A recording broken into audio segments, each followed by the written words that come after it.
Hi, today I will talk about scoliosis, attachment, and trauma bonds. In my previous video on scoliosis and proprioception, I discussed how scoliosis could be caused by the splitting of our psyche into fragments. Our fascia is pulled in different directions by our inner conflicts. Remember, the fascia is what connects our mind to our body. Cognitive dissonance in our environment creates internal confusion, leading to proprioceptive ambivalence. Our fascia gets pulled and pushed in different directions. Conflicting commands in one nervous system results in a body pulled in different directions, leading to scoliosis. My right side was frozen in shame and terror, while my left side was trying to be self sufficient and stoic. Ultimately, our emotional brain takes precedence over how our body develops. The first time my scoliosis made sense was when I read John Burris's article on scoliosis and why girls develop scoliosis more than boys. The cultural and environmental threats make becoming a woman so frightening that many girls try to shut down the normal development. It was a light bulb moment. Becoming a woman was not safe in my home. There were family predators. In addition, dealing with my maternal grandmother and aunt's hatred of seeing my blossoming femininity to protect myself, I had to fold, twist, and hide my growing body. But at the same time, I wanted to be like my peers, to become womanly. Two conflicting messages were being relayed to my nervous system: stop growing, hide, while another message was grow up. However, our need for survival overrides all other drives. I needed my grandmother's approval and acceptance now that my mother was dead. Having unstable, inconsistent caregivers who are Dr. Jekyll and Mr. Hyde, sometimes good, sometimes bad, is traumatizing to a child. It is intermittent reinforcement that creates a trauma bond with the caregiver. This trauma bond makes it hard for a child to develop a stable self and identity. It keeps us perpetually stuck in the hope that one day, when they give us what we need, we can finally become an adult, a whole person. My teen years were spent in survival mode. My nervous system never got a chance to calm down and repair. There was no one with whom I ever felt safe enough to relax and come back to homeostasis. All my relationships felt unsafe. I had to play pretend, behaving in a way contrary to what I felt, so as not to be rejected, laughed at, or worse, beaten up. My survival depended on making myself small, hiding my body, complying, not confronting, smiling, and playing pretend. But inside, I was tormented with rage, shame, anger, and despondency of having to live a fake existence. Expressing anything meant anger, ridicule, rejection, and violence. Resolving my ambivalence towards my attachment figures have been crucial in releasing the constant push pull of my psyche and thus releasing the knotted fascia. Our fascia moves in tandem with our emotional state, how we think and feel.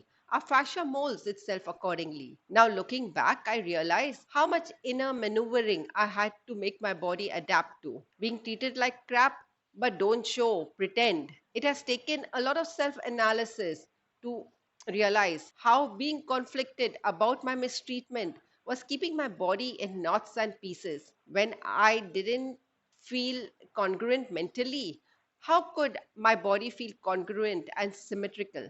The problem with a dysfunctional family is inconsistency and ambiguity. You never know where you stand. There are good moments interspersed with some really bad and traumatizing experiences.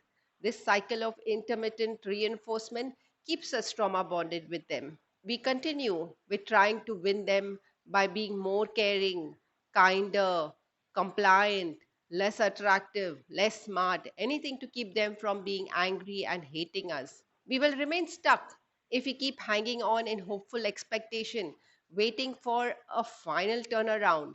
However, unless we see reality for what it is, a life of crumbs, confusion, and disappointment, there's never going to be stability, consistency, and dependability ever. They will never change. This is who they are and who they will always be, unreliable and mentally destabilizing.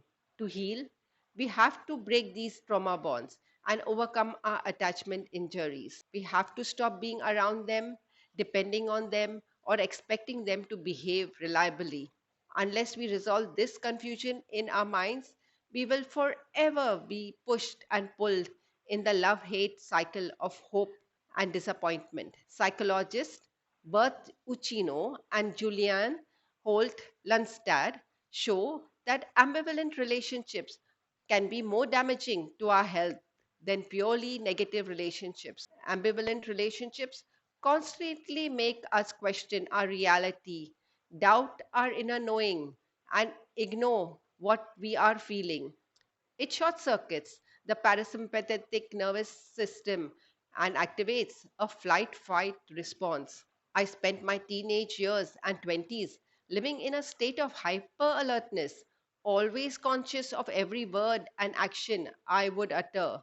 I was like a tightly wound top, fearful of the repercussions of making a wrong move or saying the wrong thing. Ugh, looking back, it was a horrible way to live. Let me tell you, no matter what physical treatments you undergo for scoliosis, unless you resolve this inner push pull of toxic attachments, your scoliosis is never going to resolve itself. As much as we fear losing a close relationship, as much as we feel attached to them, we have to slowly cut the cords that bind us to them. If not, we will remain stuck in a limbo of never healing. However, just cutting off ties or breaking contact doesn't work. You have to get them out of your mental headspace, change your belief system, your need for their love, acceptance, and validation. It's an arduous process of detaching, grieving, self differentiation, individuation, and learning to be okay without them in your life. Believe me, it's liberation not to have their judgment and rejection controlling you. Realizing and accepting this harsh truth that you are not going to get what you need from them, no matter how much you twist, comply, or make yourself small, is crucial for resolving the unending split thinking feeling within. Only when we resolve this internal battle can we begin our journey of truly healing scoliosis. I first broke away from my crazy family in my late 20s by jumping into a relationship which turned out to be just like my family of origin. Emotional abuse followed by breadcrumbs. Breaking away from family is not easy. Our brain needs another brain to feel some sense of safety and security. We trauma survivors need a lot of support to heal. Unfortunately, many of us don't get it. Finding secure, reliable others is like finding a needle in the haystack. A good therapist or a support group or a reliable adult can help us feel grounded in our reality. We need an enlightened witness who validates our painful emotions of anger, rage, shame, guilt, fear, loss, and neglect without judgment. Their attuned presence allows us to make sense and process our feelings without having to hide or distort the truth. I wish I could have afforded a trained therapist or at least have online resources like we do now. In the 80s and 90s, when I was struggling, there was absolutely nothing. I felt so lonely, which further aggravated my turmoil and confusion. Add to that my Christian indoctrination of honoring, respecting, obeying, and loving your parents and elders. I wonder why there is no caveat that this doesn't apply to toxic, abusive, neglectful parents. Only now, listening to various videos about toxic family and scapegoating has reduced my confusion, guilt, and shame about having negative feelings towards my saintly martyr grandmother. She was a covert, vulnerable narcissist who only cared about boosting her image, not caring about how her behavior and actions harm me. Covert abuse is hard to unravel and reconcile. Most importantly, is seeing our caregivers for who they are beyond that snapshot of all knowing powerful, godlike beings, the idealized version of father, mother, aunt, uncle, grandfather, grandmother, rather seeing them as the psychopath, narcissist, borderline, or maybe plain stupid assholes. This demystifying process is a huge block all of us have to overcome if we want to be free of their influence. It's not easy because as long as you feel you are lacking, whether financially or socially, you internally feel their judgment. That feeling of being inferior and they being superior is hard to erase. Listening to guided meditations about worthiness and confidence does help. The bigger your family, the more relational ties you have to unwind and break free from.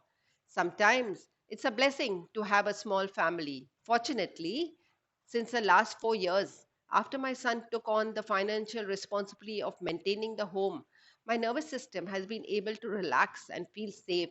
There is a huge difference between not being in danger and actually feeling safe. I felt something huge shifting psychologically. I know I'm blessed to have my son's support and care. This has played a huge role in feeling safe enough to stop pretending and be myself, in tune with my needs and feelings. There are many therapy modalities to break free from toxic family bonds: inner child work, internal family system, IFS therapy, self differentiation work, Bowen family system, and ideal parent protocol are some which could help you deal with your attachment issues. If you are into esoteric stuff, you could try the shamanic ritual of cord cutting. Breaking free of toxic bonds doesn't just mean we stop caring for them, we also have to stop hating them. Remember, the opposite of love is not hate, it's indifference. Working towards being indifferent to their existence is a real freedom from toxic ties. For me, the process was from desperately wanting their love to hating them, then being disgusted with them. And finally, now I'm getting to a state of not wanting to think about them. 2 years ago, I serendipitously experienced something very transformative. By chance, I stumbled upon a mini forest hidden between a development of houses. It was a small patch, untouched by human civilization, and it was magical. I felt I had entered a different world. There were two huge old trees and a massive bamboo grove. All was silent except for the sound of birds and insects. Simply standing near those huge trees shifted something in my psyche. I felt comforted, safe, protected, and strong. If you have read the story of the handless maiden, who also known as the girl without hands, where a girl betrayed by her father struggles to find happiness, the handless maiden has many versions of the story. However, the one where she meets a wise old man who tells her to wrap her arms, no, actually stumps, around a tree, and by trusting and believing the wise old man, her arms grow back. The tree of life, indeed. The energy from the old trees infused my soul. It felt like the arms of a protective, supportive father enveloping me, something that I desperately longed for but didn't receive in my growing years. My father was an abusive, neglectful jerk, and the maternal uncle whom I thought would step up was an utter turncoat who, instead of supporting me, constantly made fun of me. In that moment, I felt the negative presence of this mean uncle leave me. I went there quite a few times, and every time the energy was real. It felt so soothing and grounding. Now, when I want to feel strong and supported, I just close my eyes and visualize the protective, stable presence of those old trees. That day marked a huge shift in my psyche. Though it sounds woo woo, ancient shamans believe there are tree spirits that can heal and guide us. Being around trees in general and making contact with them grounds us. It calms our swirling thoughts and allows us to tune in with our inner wisdom. People report experiencing grounding, emotional release, and a sense of connection when interacting with trees, often through hugging or simply being near them. Miracles happen when you are open to all possibilities. Nature has so many healing benefits that were known to our ancestors but are sadly lost in modern life. My nature walks in another mini forest have been so calming and restorative. I spoke about this in my video on breathing and scoliosis. Being enveloped by trees, birds, and other natural elements does induce a kind of focused trance like mindfulness. There are so many ways to silence the conflicting voices and induce a sense of trust in our own wisdom. Explore what works for you. Gautama Buddha attained enlightenment under a Bodhi tree. Though I have not yet reached enlightenment, I do feel more grounded and calmer spending time in nature, no longer pushed and pulled by inner conflicts. Neither do I crave the love, acceptance, or validation of my toxic family. This has helped unwind my knotted fascia, which has led to less pain and better alignment. Breaking our trauma bonds and resolving our ambivalent feelings towards our toxic family or anyone who doesn't have our best interest at heart is vital for healing scoliosis. Check out my fermented beetroot drink